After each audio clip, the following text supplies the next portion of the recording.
In this quick tutorial, I'm going to show you how to open a PayPal account in Dubai. So first, go to the PayPal website or download the PayPal app from the App Store or Google Play. Then, click on Sign Up. You'll be prompted to choose between a personal or a business account. If you're using it for online shopping or sending money to friends, select Personal.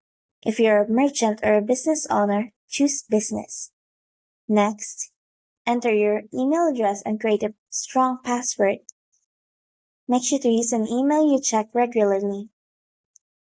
After that, fill in your personal details, including your name, address, and phone number. Ensure that the information is accurate. Once you've completed that, you'll receive a verification email from PayPal. Click the link in that email to confirm your account.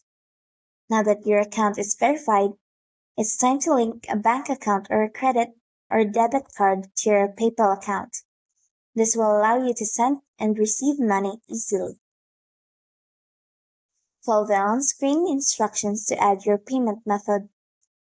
You may need to verify your bank account or card, which typically involves confirming small deposits made by PayPal. And that's it. You now have your PayPal account set up in Dubai.